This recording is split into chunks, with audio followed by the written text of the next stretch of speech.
The agreement was last week released to the Duke of York's legal team on the orders of a judge.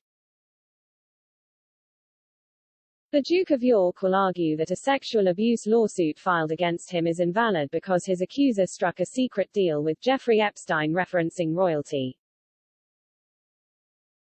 Virginia Roberts Giuffre settled with the convicted sex offender in 2009 for undisclosed damages after lodging a criminal complaint accusing him of sexual exploitation and abuse.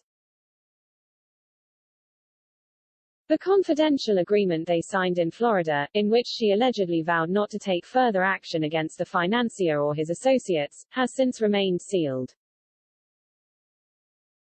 But after Ms. Giuffre sued the Duke for undisclosed damages, claiming she was forced to have sex with him 3 times when she was 17, the document has become of significant interest to his legal team. His U.S.-based lawyer, Andrew Brettler, told a pre-trial hearing last month that he believed it released the Duke and others from any and all potential liability. The agreement was last week released to the Duke's legal team on the orders of a judge. The reference to royalty is likely to be seized upon by his legal team as they argue that it nullifies Ms. Giuffre's claim. No other member of the royal family has been implicated in the Epstein scandal or is thought to have come into contact with Ms. Giuffre, allowing them to insist it could only apply to Prince Andrew. The reference appears to accord with Ms. Giuffre's original complaint against Epstein, filed under the pseudonym Jane Doe in Florida, which stated, in addition to being continually exploited to satisfy the defendant's every sexual whim, plaintiff was also required to be sexually exploited by defendant's adult male peers, including royalty, politicians, academicians, businessmen and/or other professional and personal acquaintances. The ensuing settlement was used by Alan Dershowitz, Epstein's former lawyer, to get an abuse claim Ms. Giuffre made against him struck out.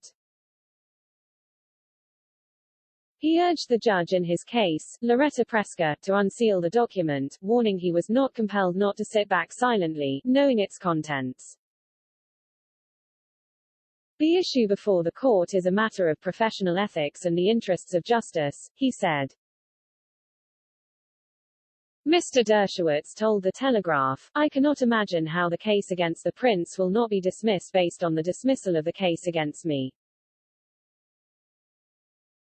However, it is understood that while the royal reference is considered helpful to the Duke's case, and gives his team grounds to argue that it should be thrown out, it is not quite as clear-cut as they might have hoped." David Boies, Ms. Giuffre's lawyer, has described it as irrelevant to the case. He originally urged a judge not to disclose the document to Prince Andrew, but later changed tack and said he should be allowed the opportunity to review it and make whatever arguments they believe appropriate based on it.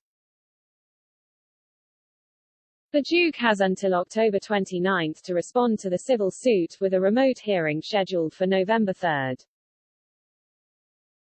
His team, led by Mr. Brettler, is hoping to get the case thrown out before it gets to discovery and depositions, either by using the confidential settlement or by challenging jurisdiction. Scotland Yard announced last week that it would not pursue a criminal investigation based on Ms. Giuffre's claim that she was trafficked to London to have sex with Prince Andrew. A source close to the Duke said the decision had come as no surprise, adding that he had always vigorously maintained his innocence and continues to do so.